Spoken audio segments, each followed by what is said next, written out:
오늘 우리에게 주신 하나님의 말씀은 출애굽기 24장 12절에서 18절입니다.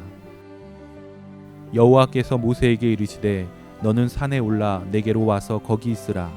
내가 그들을 가르치도록 내가 율법과 계명을 친히 기록한 돌판을 내게 주리라. 모세가 그의 부하 여호수아와 함께 일어나 모세가 하나님의 산으로 올라가며 장로들에게 이르되 너희는 여기서 우리가 너희에게로 돌아오기까지 기다리라. 아론과 훌이 너희와 함께하리니 무릇 일이 있는 자는 그들에게로 나아갈지니라 하고, 모세가 산에 오르매 구름이 산을 가리며 여호와의 영광이 시내산 위에 머무르고 구름이 엿새 동안 산을 가리더니 일곱째 날에 여호와께서 구름 가운데서 모세를 부르시니라.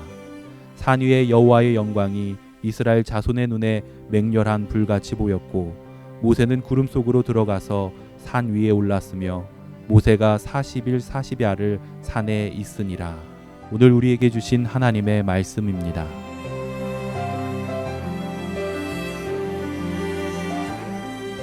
사랑하는 성도 여러분, 오늘은 사순절 제17일째를 맞는 날입니다. 그리고 새로운 한 주간을 시작하는 월요일 아침입니다. 이 한 주간도, 그리고 더 나아가서는 금년 사순절 기간도 하나님께서 강건하게 지키시기를 주의 이름으로 축복합니다. 여러분에게 오늘 아침에는 이런 성경의 질문을 던져보고 싶습니다. 내가 하나님의 말씀을 받았을 때 나는 그 말씀을 어떤 태도로 받는가, 또는 경청하는가, 경건한 자세로 그 말씀을 받고 있는지, 하나님께서 우리에게 말씀을 주시면 정말 전적인 순종하는 태도로 그 말씀을 받고 있는지, 아니면 반대로 하나님의 말씀이라는 것은 알지만 내가 갖고 있는 이성, 합리적 의심, 과학적 수단, 이런 것들을 동원해서 하나님의 말씀을 분석하고 판별해 보려고 하는 태도로 받는 것은 아닌지요. 여러분, 오늘 우리가 읽은 성경 출애굽기 24장 이하의 말씀은 모세가 하나님 앞에 가서 하나님의 말씀을 받을 때의 모습을 보여주시는 내용입니다. 하나님의 부르심을 받은 모세는요, 시내산에 올라가서 40일 낮과 밤을 지새우면서 그곳에 머물렀습니다.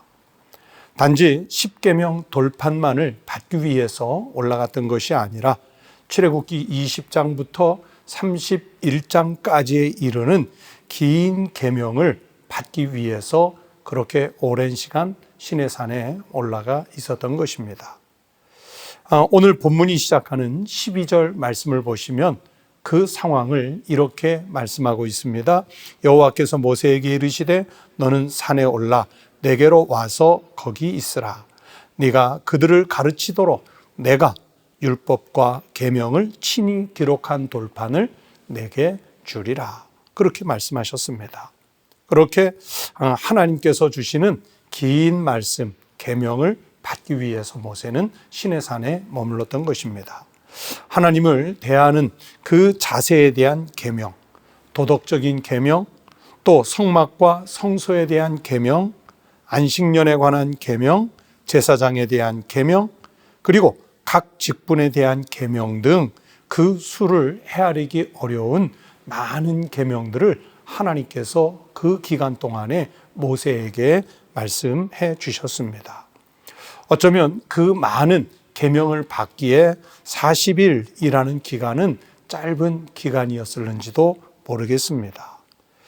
그 많은 말씀을 이 40일 동안에 모세가 받을 때 모세가 얼마나 긴장을 했겠고, 모세가 그 말씀 앞에서 얼마나 진지했겠고, 그 말씀 앞에서 모세는 또 얼마나 많은 고민을 했을는지 상상해 볼 수가 있습니다. 저는 목사가 되기 위해서 신학대학을 4년 다니고 대학원을 또 3년 다니고 또 석사, 박사 과정을 다니기 위해서 20여 년 가까운 시간 동안을 공부에 투자를 했었습니다. 하나님 말씀을 받기 위한 시내산에 오르는 작업이었다고 할 수 있겠죠. 그런데 그 말씀을 받는 기간이 길어진다고 해서 하나님의 말씀을 더 깊이, 더 자세히 그렇게 알 수 있는 것은 아니었습니다. 그 말씀 앞에서 내가 얼마나 진지하게, 얼마나 경건하게, 얼마나 고민하면서 받느냐에 따라 하나님의 말씀이 내게 들어오는 그 양은 달랐습니다. 그런데 이 하나님의 말씀을 받으러 간 모세는 그렇게 진지하게 고민하면서 말씀을 받고 있었지만 시내산 밑에서 기다리고 있던 이스라엘 백성들은 그 짧은 40일도 제대로 견디지를 못했습니다. 그들은 초조한 마음으로 자기들을 인도해 줄 신상 금송아지를 만드는 그런 죄를 범하고 말았습니다. 말씀을 대하는 양쪽의 태도가 여기에서 아주 극명하게 대조가 됩니다. 시내산에서 하나님의 말씀을 받는 모세, 시내산 아래에서 하나님의 말씀과 상관없이 죄를 범하고 있는 이스라엘 백성들, 그렇게 구분이 됩니다. 이것은요, 말씀을 받는 모세와 받을 준비를 하지 못한 백성의 차이이고, 오늘날도 마찬가지로 하나님의 말씀을 받을 때 모세와 같은 태도로 받는 사람과 교회 안에 앉아 있지만 이 말씀을 하나님의 말씀으로 받지 못하는 교인들의 모습을 구분하는 기준점이 될 수 있습니다. 여러분, 이 시대에 교회가 약해지고 부흥하기를 멈춘 이유가 무엇일까요? 교회 건물이 부족해서 그럴까요?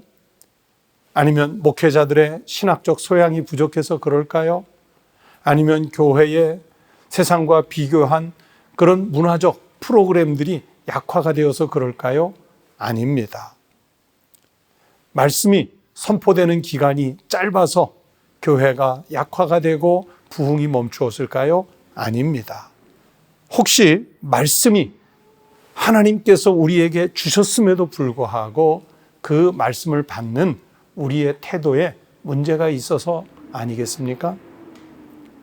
친히 육신이 되어 우리 가운데 찾아오신 말씀이신 그 예수님을 말씀으로 받지 못하고 인간적 방법으로 밀어내버리는 우를 우리가 범하고 있는 것은 아닐까요? 요한복음 1장 1절에서 성경이 말씀하셨습니다. 태초에 말씀이 계시니라. 이 말씀이 하나님과 함께 계셨으니 이 말씀은 곧 하나님이시니라. 그런데 몇 절 더 지나서 요한복음 1장 14절을 보면 이 말씀이 육신이 되어 우리 가운데 거하시매 라고 말씀하셨습니다. 예수님은요, 말씀 자체이시고요, 그 말씀 자체이신 예수님이 우리를 구원하시기 위해서 우리에게 직접 찾아오신 것입니다. 그런데 우리는 말씀이신 주님을 대할 때 자꾸 인간적 시각으로 또는 우리가 배운 경험으로, 이성으로, 합리적 판단으로 주님을 밀어내고 있는 것은 아닌지요. 여러분, 사순절 기간을 보내시면서 우리 주님을 더 깊이 생각하십시다. 그러면서 주님께서 우리에게 주신 복음의 말씀을 더 많이 묵상하십시다.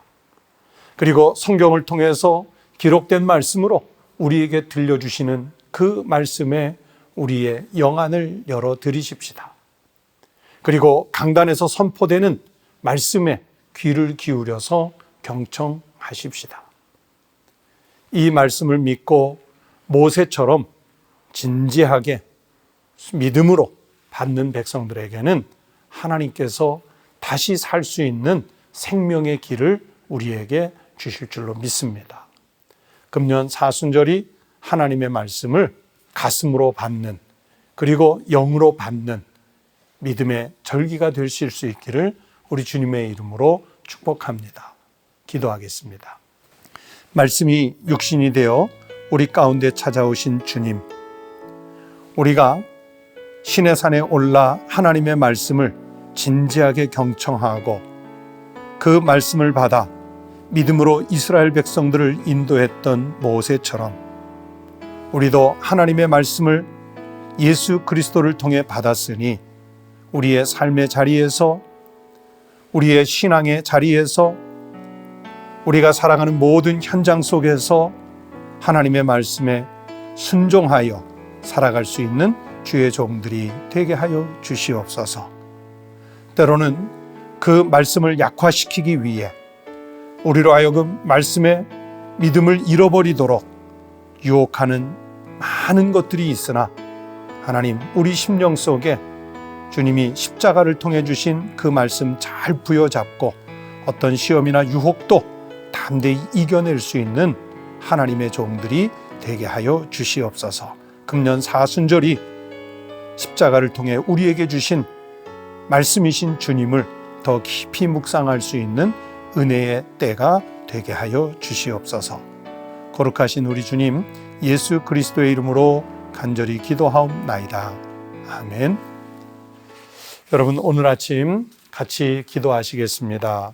첫 번째는 하나님의 말씀을 순종으로 받는 믿음을 내게 주시도록 기도하십시다.